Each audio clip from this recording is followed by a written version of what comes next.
if other people come on, then we can have a quick discussion there. And I've got to get out about 9:15 for the people that are coming on. And anyway, so a little bit of background as to where I am today and who I am and how I got there, so to speak. So for those of you that don't know, of course, Wally's a long time hockey guy in Calgary, and high school teacher, and everybody here knows Wally. And so for me, I'd heard of Wally, and the first time I actually met Wally was I attended your Chinook conditioning camp, and before that, the Chinook hockey school at Village Square Arena. And I've told you the story, Wally, but I think it's a good one to provide some context and some background on how I am where I am. I remember it was in Bantam, I think, and I was at the hockey school, and of course, being at Village Square, I mean, that's the Northeast Athletic Association heartland, and I was a Northwest kid, so my colors didn't match. I didn't have the green and gold, and I wasn't even a AA kid. So most of those kids there were, and I remember Wally chose me to go in and demonstrate on a 2-on-1 kind of a keep away game in one end, and then it progressed to a 3-on-2 keep away. So, I would say, charitably speaking, I was probably one of the worst kids there. But for whatever reason, Wally picked me out. I was trying to shrink and hide in behind some of the green and gold, but my other colors, I stuck out like a sore thumb. So Wally picks me to be the 1 or the 2 against the 2 or the 3. And anyway, I guess he had seen that I had some sort of hockey sense and understanding, and I definitely held my own. And at the end, Wally singled me out in front of everybody and said, watch this kid, what he does with his stick, with his body positioning, his anticipation, this sort of thing. And I just remember shocked. I was like, oh God, number one, he picked me out to be the player to kind of kill the play or whatever, right?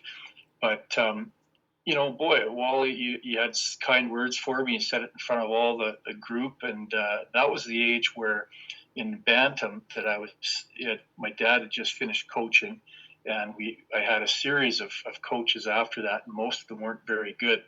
And I know you always say, Wally, the good coach's job is to transmit belief.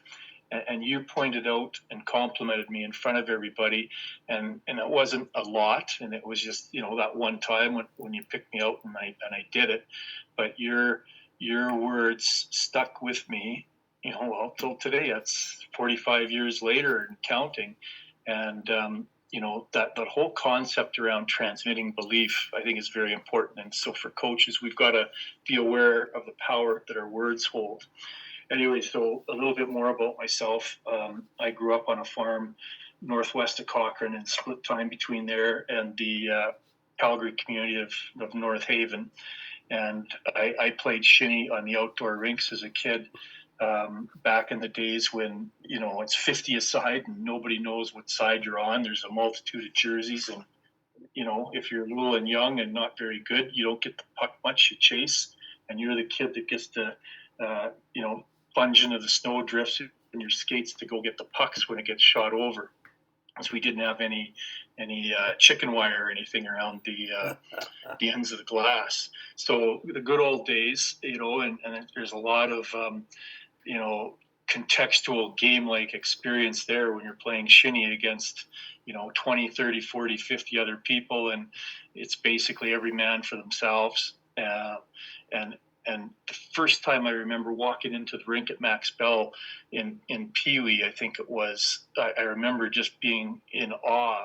You're a 12-year-old kid, a tiny kid, and I walk in, and I mean, we've been playing outdoors, even in league games, like we rarely had an indoor game.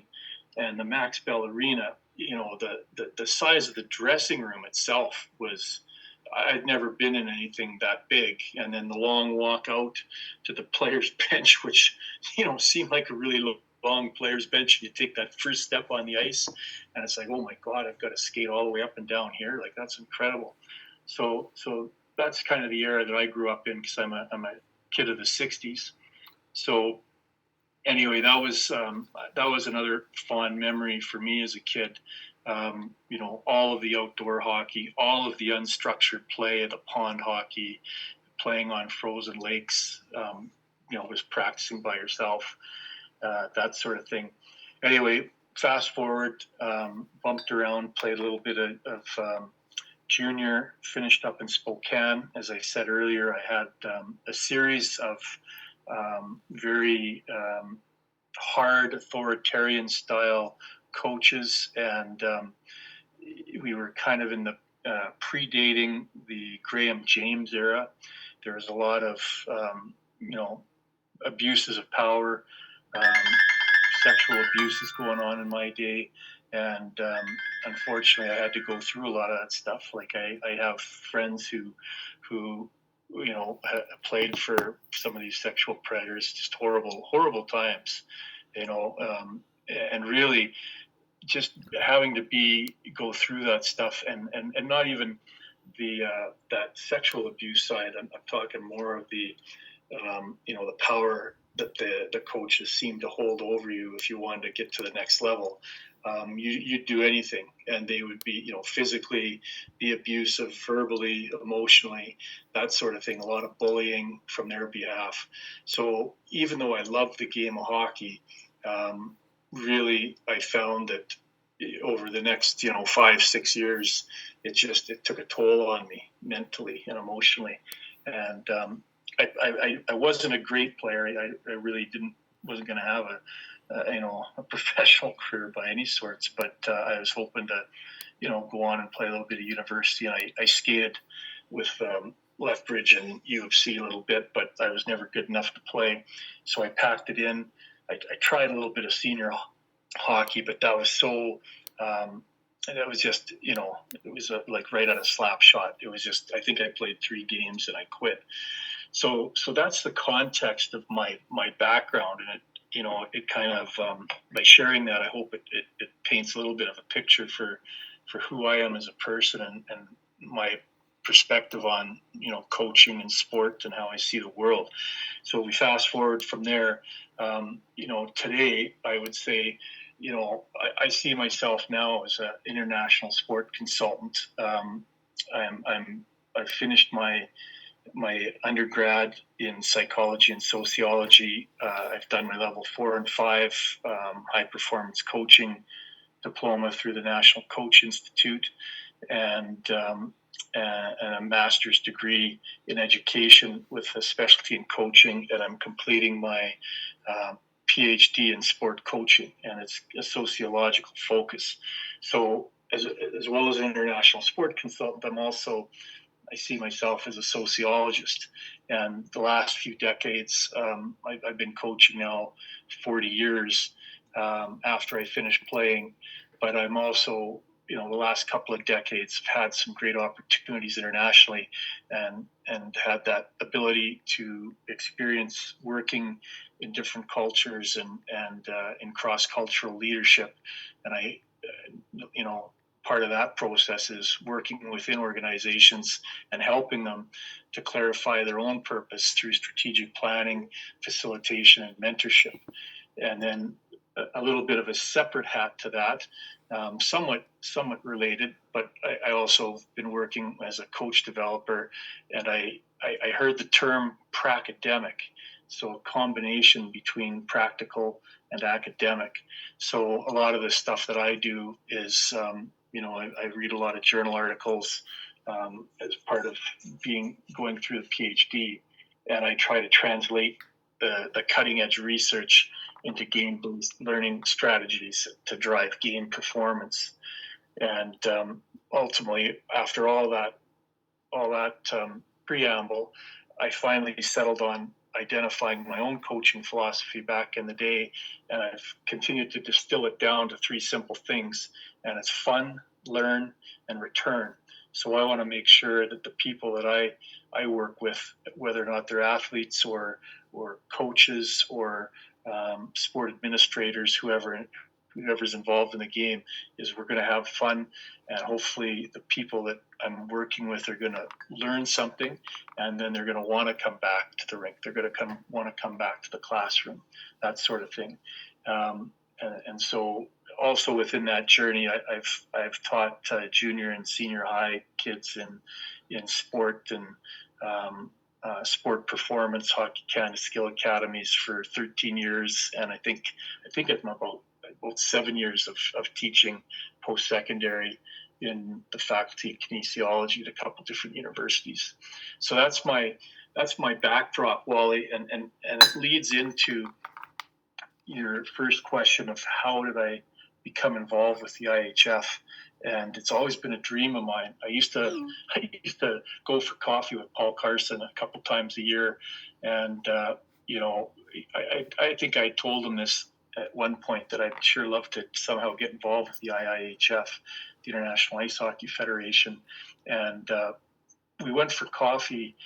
I don't know. I think it was around 2015 or 16. I asked him again, and it was always in the back of my mind. And then in 2000, I think it was 2017, Paul said to me, well, hey, we can nominate somebody to send them to Viramäki, Finland for a development program. There's 3 different streams that run there: leadership, administration, and coach development. And we could send you, and you could work as a coach developer with a bunch of international coaches. And they hold this camp every year in July in Viramäki. So I had the good fortune to get nominated by Hockey Canada, and ended up going over there, and I got to work with a team of, I think there was a U16 male side, and in our dressing room, if we had 22 kids, 20 skaters, 2 goalies, I think we had 16 distinct native languages. And then within the coaching staff, the trainer, and the manager, we probably had 3 or 4 different native languages. And it was like that on every team. So it was quite a fascinating work environment. And I had played overseas in Finland and Sweden in high school as part of a touring kind of a junior side. And we went over, played a bunch of exhibition games. And I remember, that was maybe in the early 80s. And I remember the time thinking, never in a million years did I ever think that I would have the opportunity to play and to represent, I guess in essence, Canada. It wasn't a national team, but just a local team. But we were representing Canada, playing against like Jari Kurri's old junior team, Jokerit, and Kent Nilsson's old team in Sweden, and we got our butts handed to us. I mean, they were so much better than us. But that was the first time. I was about 17, and I thought, man, this is great. Like the fact that a person from Canada could actually, go overseas and travel and experience a different culture through sport. Like, boy, that opened up my eyes. And, I like to say that my passport is a ticket to adventure. So, that kind of planted the seed. And then through my hockey career, when it ended, and then Paul Carson nominated me through Hockey Canada to go over there for that for my first time with the IIHF. It was a real honor, and boy, Wally, I learned a lot, and it was like, coming full circle, a dream realized, being able to work for the IIHF and get to put on one of their golf shirts and track suits and represent them. It was sure a thrill for me. And I still stay in touch with the entire coaching staff. I create a coaches community of practice through WhatsApp, and it's been very impactful for me, and hopefully for the other guys involved in it. We share ideas all the time and meet online like we're doing here now over video, and really just growing my own network and friendship group, and that's kind of the genesis behind it. Now, for this particular project, Dr. Steve Norris, who I met in 1994 at the National Coach Institute. He and I have been friends since then. He was on vacation in Cyprus in late September this past year when he got the call from Harold Springfield. And Harold, I just want to make sure I get his position right. Harold is the sport development manager for Asia, and he had met Steve through these summer camps in Viramaki, because Steve did several of them over the number of years on the kind of the strategic planning side, and that's who got me into strategic planning. And Harry's a big believer, Steve, and he told Steve of the IIHF's vision for this pilot project, and Steve jumped on board right away. And when he returned back to Calgary in early October, he recruited me to come on board to help provide support to him in the project. And then we went and talked to Paul Carson, who had retired from Hockey Canada in 2020. So the three of us put our heads together, and we ended up trying to put some reality to Harry's vision, put some practicality and applicability to it. And we're still in the midst of that. So this is a pilot project, and this one is working with the Asian and the Middle East MNAs. So that's an abbreviation for Member National Association. So the general secretaries, or the GSs, are typically the leaders of the MNAs. And so what we're doing is moving the IIHF's concept to a reality. And we're hoping we've provided enough momentum now that it's going pretty good. And essentially, what I make it a quick note here. So what we were tasked with was to create, then execute and refine a 2-year pilot project, and it's all about supporting the general secretaries of Asia and the Middle Eastern members, the MNAs, and we're building out a curriculum which is kind of 2 main themes. One's an administrative side, one's more of a hockey-specific side, and we're putting together a series of applied workshops that address both those sides, and we've got like a multitude of tasks under each one of those 2 domains. And we started working with some of the stuff the IIHF has already done for all the MNAs. Each MNA fills out a bunch of surveys, and what they're looking for is compliance with minimum participation standards that have been set by the IIHF for these developing nations to start to become accepted as I think their word is associate member, and then to a full member. When you're a full member, you have a voting privilege now, and you also, I think, get access to some more funding and resources. So that's why these developing countries want to try to hit these metrics and achieve MPS status, so they can become elevated to a full member.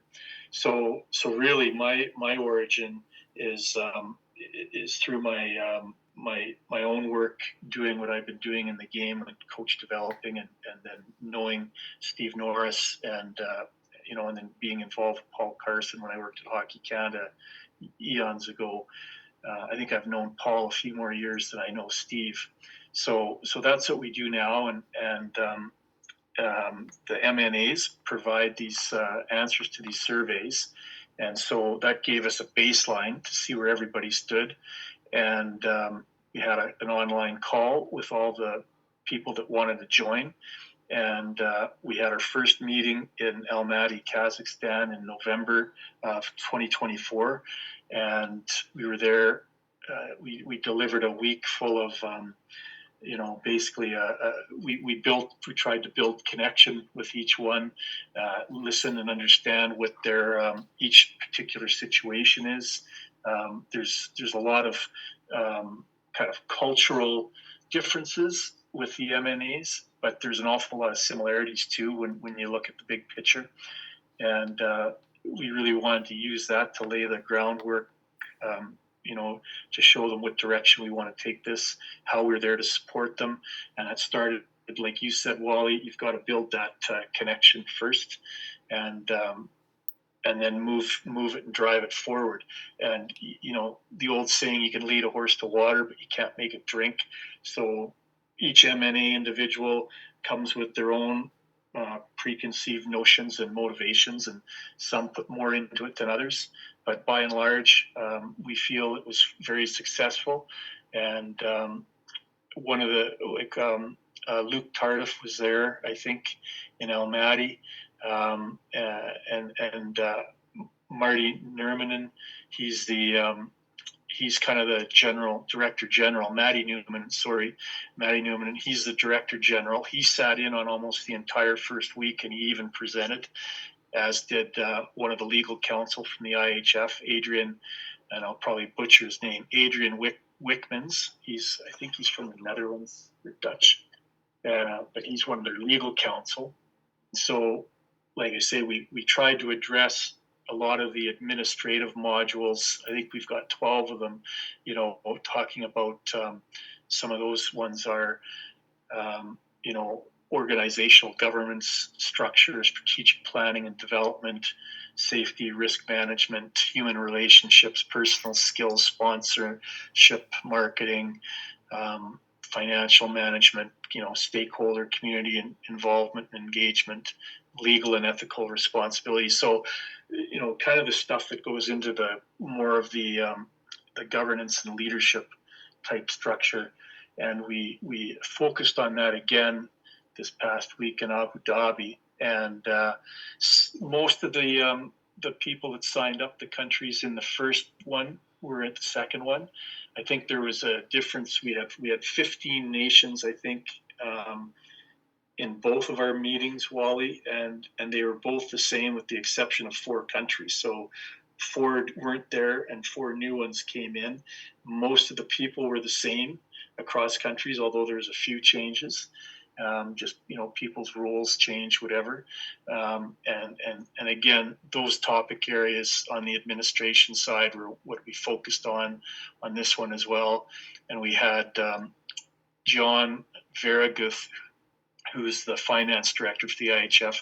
He beamed in to provide his expertise for an afternoon on some of the financial things. So that's kind of the a little bit of the guts and how I got involved with it. And, I see my role as, I try to help, I play off of what Steve does, because Steve and I were on site. Paul was beaming in, and delivering via Zoom, because he's retired, he's living the life and enjoying, his retirement in various countries as he goes around the world with his wife Jan, and so Paul comes in because he's got a particular set of strengths as well, on the administrative side and certainly on the ice hockey specific side. So my main priority is just to really help support and oversee, these 2 guys, all the content. When I can, I just kind of jump in and help. And the big thing that I like to do, because of the sociologist in me, is to really get to know each individual and do my best to try to gain a more complete understanding of their situation, so that I can help, mentor and facilitate them as they work their way through the process. And ultimately, we're tasking them with identifying strengths and weaknesses from these surveys, and finding the path forward. So we're helping them create a plan. And Paul brought in some important quality indicators, how we judge the work that we're doing, where we are now, where are we going to go, how do we know if we're doing a good job, the dream with a deadline, the SMART goals. We're using different leadership models to get it onto paper or get it onto a digital form, and we've created kind of those documents and encourage them to start to fill in all these tick boxes so that they're working with an evolving document that's going to be their guide, and it doesn't have a start and an end. It has a start, but it's not just a 1 year. We try to project it out over 3 or 4 years based on the Olympic cycles and whatever other internal constraints that those organizations may have. And then as you progress down the time frame, you're adding time out, right? Because you want to always have that vision into the future. So we're working them toward a Gantt chart, which basically is just a timeline chart with a bunch of the organizational responsibilities. And in the third face-to-face meeting, we've got a debrief on the second one, but I'm anticipating we're going to start to work in more ice hockey specific content, the athletes development, sports science, medical programs, seasonal and practice planning, high performance coaching, national team stuff, coach development frameworks, club management, officiating, interacting with the various IIHF programs, structure and resources like their Learn to Play program, officiating program, goaltending program. There's an awful lot of support programs the IIHF puts on, and it's already ready to go, and they just get rolled out through these MNAs. So, esports is another topic that, it's now gaining prevalence. So it's an area that the IIHF is involved with. Sport technology, artificial intelligence, the actual ice hockey equipment, transferring knowledge from an ice hockey database. So if somebody leaves your organization, you've got records of that, and you can just seamlessly roll through. So, it's kind of a dry background, but it's an incredibly important, two areas of administration and ice hockey specific domains coming together. And we're just helping these people understand the depth and breadth of these topics, and getting them, facilitating them to get them down digitally, and then really going back and driving the leadership behind each individual nation.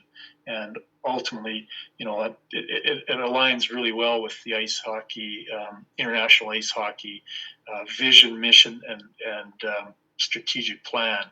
So, like I say, Wally, I'm learning a lot as I go, and I'm really blessed to be able to have this opportunity. I've worked with Harry in the past when I was working in South Korea, preparing him for the 2018 Olympics that they hosted, and boy, it's just a great experience for me as well. It's not just I love doing that kind of having that kind of involvement in strategic planning and mentorship and facilitation, but it's a learning journey for me as well, and then to meet all these interesting people and to learn about their cultures. I mean, it's like hitting a home run, with my interests in sociology and just in building capacity in people, and working under that banner of helping the IIHF grow the game and expand the global footprint of hockey. Boy, what a ride. Incredible story, Dean. I have one simple question.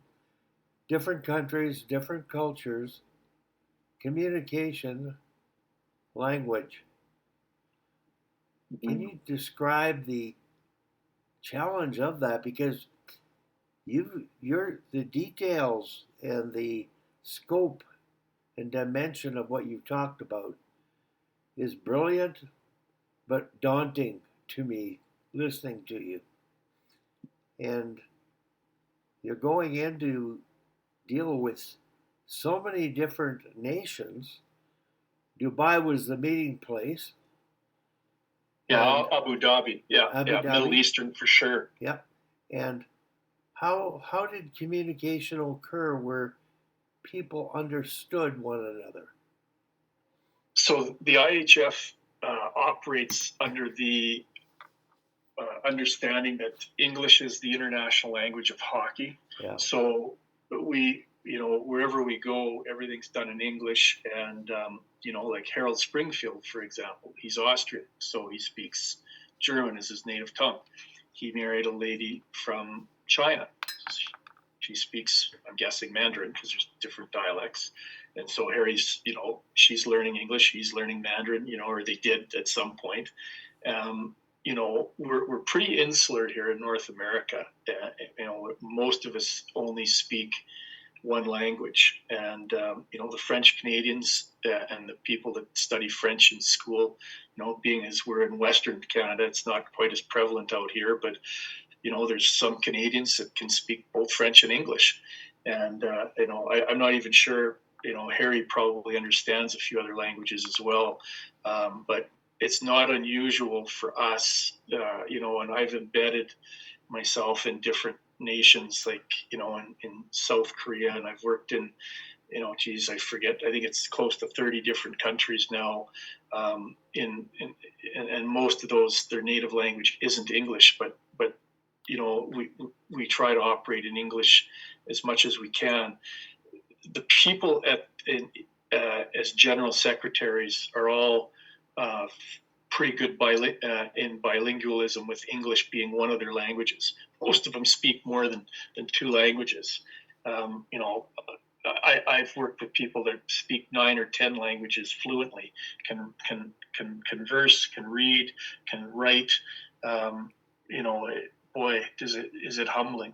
So at this level, it's easier. It's actually easier, Wally, to communicate, because the people that get these roles to oversee their nation, that's one of the requirements. Is you have to either be quite fluent in conversational English, at least, because you can always use Google Translate for documents or whatever.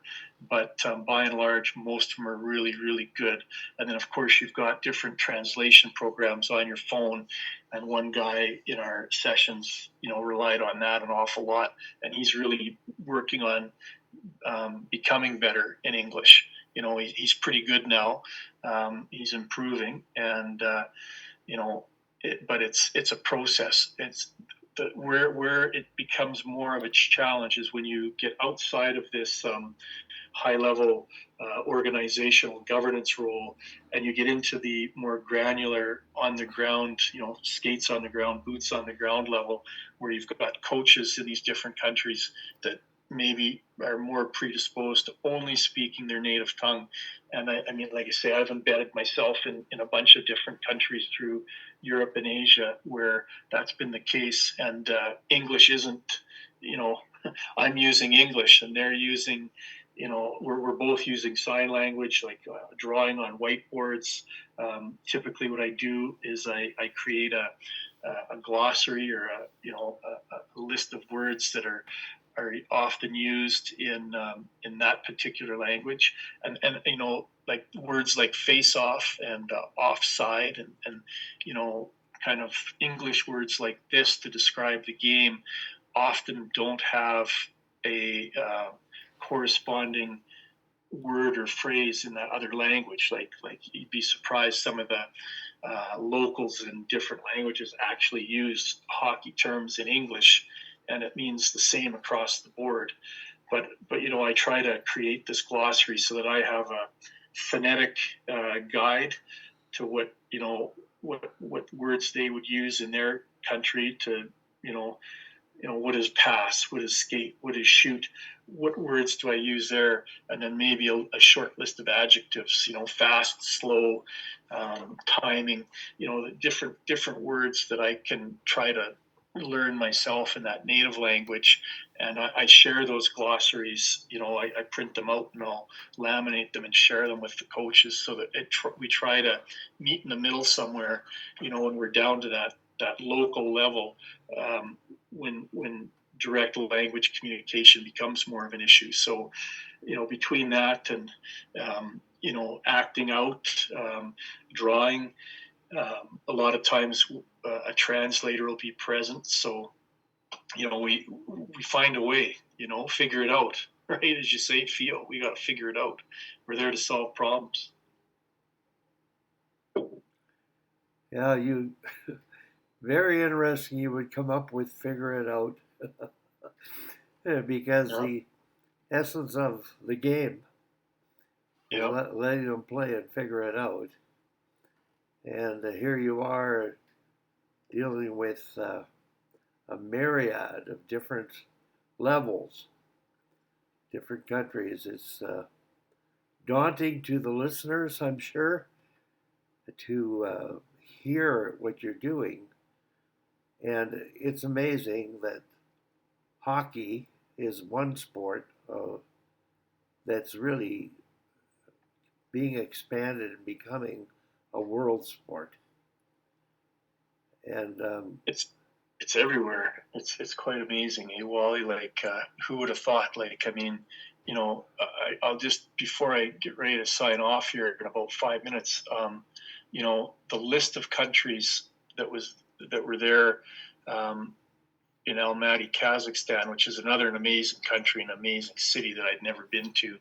And I'll tell you what, it's right on the foothills of a mountain range, and then there's the steppe, and it's just bare, just wind blows, but you're right up on this beautiful mountain. But here's the countries that were there. So from the Middle East, we had Bahrain, Oman, United Arab Emirates, and then this last one also we had Kuwait and Qatar. I used to say Qatar. I think it's Qatar. Anyway, I mean, you're in a freaking desert, man. It was 50 Celsius. They set a record at 52 degrees Celsius the week before we went. And yet they're playing winter sports, and they love it. And, it's a small group, but boy, they love it. And then Nepal, Thailand, Indonesia, Chinese Taipei, which is also known as Taiwan, Philippines, Korea, Macau, Uzbekistan, Malaysia, Iran, Kyrgyzstan, and India. What a mix, right? And then we had I said Uzbekistan, Kyrgyzstan. Kazakhstan was involved at the first one. They weren't at the second one. But it truly is a global game, and it's the power of sport, like right across culture, right around the world. And the IIHF has further plans. Like they're so happy with this template that we've worked on for them and kind of brought to life, that this is a 2-year pilot project. So we're anticipating another face-to-face meeting with the Asian and Middle Eastern countries later this fall, and then I think a fourth one will help complete that cycle the following year. But we're also we're going to do a 1-year project, kind of shrink the scope of this one down, and provide a 1-year program, in strategic planning and leadership to the European nations, also scheduled this fall, and then beginning in the spring of 2026, they'd like to extend it to. There's 5 or 6 South American countries that are pushing now, and organizing, and so to do another, I think, a 2-year project with the South American countries. And then Africa has, I think, 4 or 5 countries. And they've got a few rinks over there. They're playing inline ball hockey, and they want to get involved, and they've already started organizing. And so that's another one they're looking at doing. I don't know if it's a 1 or a 2-year project with them, starting sometime in 2026. So, the IIHF is really living up to their own strategic plan and their own vision and mission and values, and trying to grow the game. So it's just, just to play a small role in that is quite gratifying. Well, it's certainly gratifying to listen to you, and I'm so happy that the IIHF has taken the lead, because sport to me is about unity. And we live in a divisive world. Country is divided, and war is sort of a cycle of existence.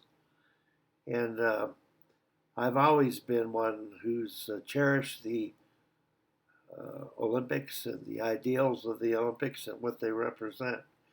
And I think that's the IIHF is taking the lead with hockey as being that vehicle. And the one module of all the modules that I think is going to make it, is going to be the glue, is sort of the ethical aspect of why you're doing what you're doing, and the values, and the mission, and the whole purpose of it. And I don't think we can lose sight of that, because it's a competitive world, it's a business world, it's an economic world.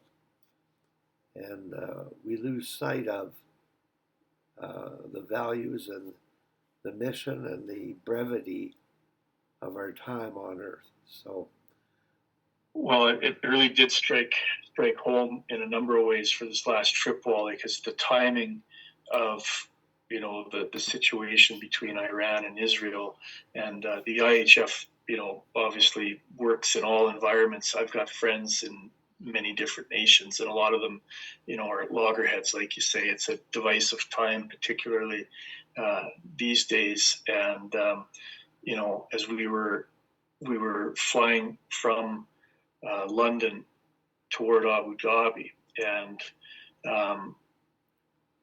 our plane was delayed, and we weren't sure why. You're in an airport, my phone's on airplane mode, and I've basically switched off until I get to the destination, right? And I do a little reading. I try to get on the time zone, sleep a little bit, and reflect on what's to come, and how I can best help. And as we're flying, and we flew down south, we went across France and down to the west of Italy, and then we cut across Italy, and we were still west of the Greek islands. And I think the flight plan showed that we were we started to come down across Egypt, like a little bit west of Israel, and then we swung eastward across Saudi Arabia, and we departed here on a Friday night, so we departed London around 3 in the afternoon London time, and that's the missiles started flying. I think Friday or Saturday, and so I saw YouTube videos of people in planes in that area. They could see the missiles, coming up and going over, and we weren't aware, because we'd already started traveling before all this had happened. But the missiles were up, and so I guess ignorance is bliss. I have a little nap, and we land, and then we kind of hear the stories, and it's happening all week while we're there. And we had a couple of nations that couldn't attend because of the all flight paths again had to be rerouted. There's cancellations. Obviously Iran couldn't leave Iran, so they couldn't come, and a few other ones couldn't work their way around. Even the guy from Zurich, Jean, the finance guy, like, flights started to get canceled, as the week went on.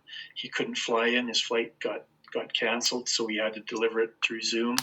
And we left early. We left Saturday, and our flight was delayed, and again, delayed in London again, but we were lucky to get out, because right after we got out, all of a sudden Qatar shut their airspace, and then all of the Middle East just started to close off airspace, and so flights were just completely canceled, and it just threw everything into chaos. And meanwhile, the missiles are still coming, and it was a little nerve-wracking coming home.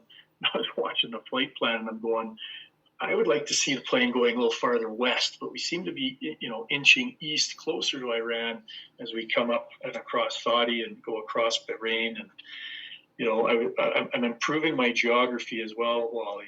Like, I'm looking at maps, trying to figure out where exactly I'm going and how am I getting there.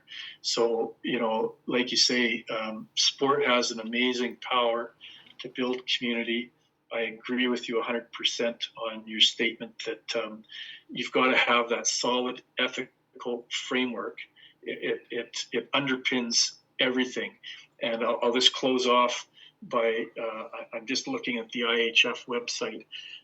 The mission of the IIHF is to work with all stakeholders to make ice hockey an accessible, attractive, and competitive sport, and to generate added value for their members. The vision of the IIHF is to be the global leader in winter sports. The 4 values of the IIHF are integrity, respect, passion, and community. And if you read into the detail, they've got there, that strength in ethics. It really does underpin the structure of an organization, the decision making in those organizations. If you don't have like a strong foundation there from an ethical base, Wally, you're not going to achieve much. You're always going to struggle.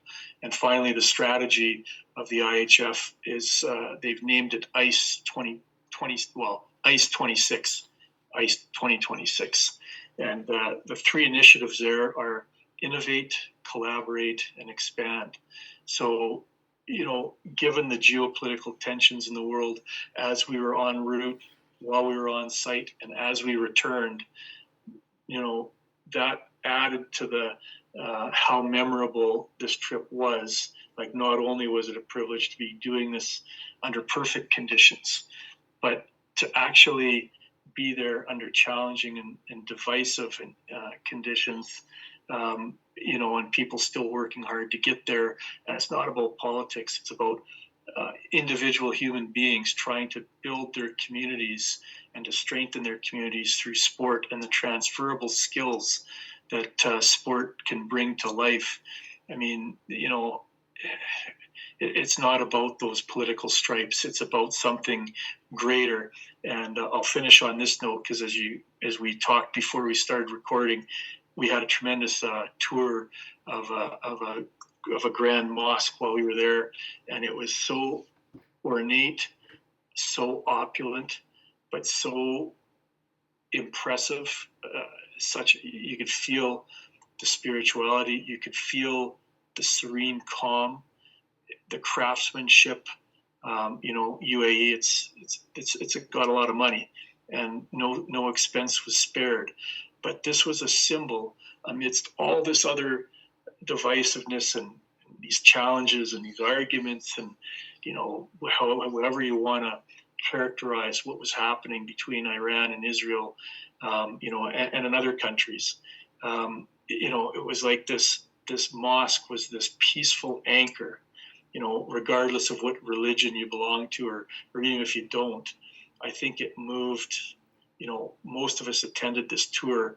We had a private behind the scenes tour, and again, combined with missiles flying and everything else, and you've got this anchor for this society there, so peaceful and calm. And Wally will tell you, it was such a memorable trip on so many levels, so it completely validates what you're saying about the importance, the one foundational thing being ethics, that is that golden thread that underpins everything. So I'll leave it at that. It's kind of a bit of an overview of what the IHF is trying to do and a little bit about my journey.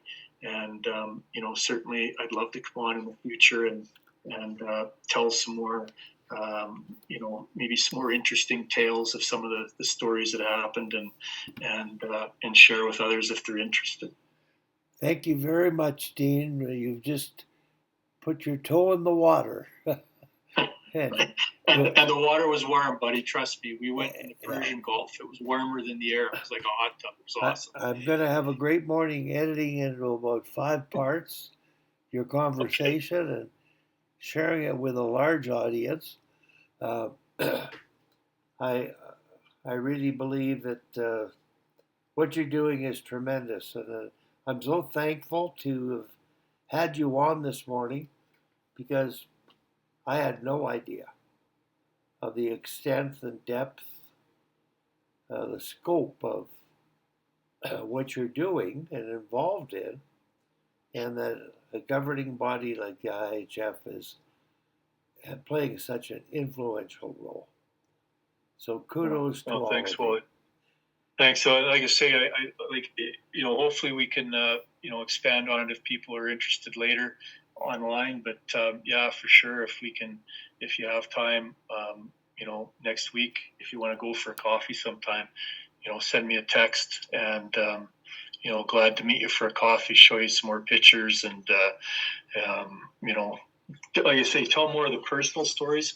I think this was kind of almost an impersonal overview of the work itself, more a detail oriented thing, just to try to help educate people on what the IHF is doing. And but yeah, boy, what a trip. I've worked in a lot of places, Wally, and been in a lot of countries, but with all the missiles and everything else that was going on, that peacefulness of the mosque, I mean, man, it made such an impact on all of us. It's terrific. Well, have a peaceful day, my man. Thanks. All right, buddy. Take Thanks care. for the opportunity. Bye-bye. See ya. Bye. Bye.